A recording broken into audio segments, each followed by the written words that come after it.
Search operations are now into the 11th day at the site of the accident. The pace of recovering bodies from the ferry has slowed as the authorities and divers struggle against inclement weather conditions and powerful currents. For the latest, we are going to connect to our Song Ji-sun at Paengmok-hang Harbor, the nearest point of land to the accident site. Ji-sun.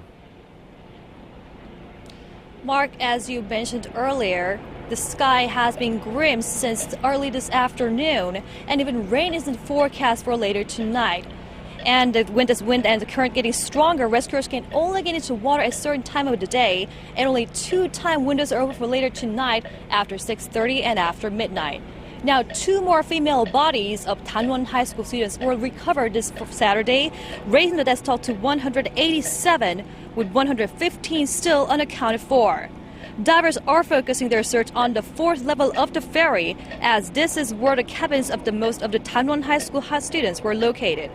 But it is getting tougher to recover bodies compared to the previous days.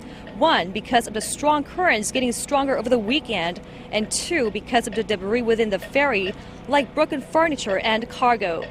The divers have also had to expand their search areas on the left side of the ferry, which is now laying on the seabed. Around 80 divers were engaged in the search operation Friday, and over 100 are diving on this Saturday. And Ji-sun, everyone was hoping the bodies of the victims would have been recovered quicker as new equipment was to be deployed, but that didn't happen, did it? That's right. Mark, a diving bell, a chamber that could be used as a base and transportation for divers underwater, have arrived at the site on Friday afternoon, but could not be deployed and returned to port early this Saturday. Now, this equipment was expected to help boost the number of divers taking part in the search operations and enable them to stay underwater longer without having to come up to surface too often.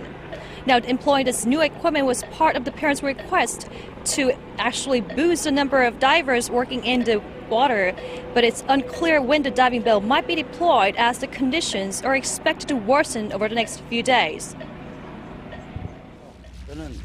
All Marine and Navy divers must pull out of the water to install guidelines for the diving bell, but it's hard to do so as they are already operating on an around-the-clock schedule. The equipment can be deployed whenever the conditions improve and when private and military divers coordinate their operation schedules. Now, more civilian divers have also been brought back in as the parents requested earlier. But at this moment, neither the military or private divers are able to continue the operation due to high tide and strong currents as the previous days. To give you an idea, the current is moving at more than 2 meters per second. That means divers working underwater can drift more than 150 meters in just 1 minute. This has raised worries bodies might have flown out of the sunken ferry.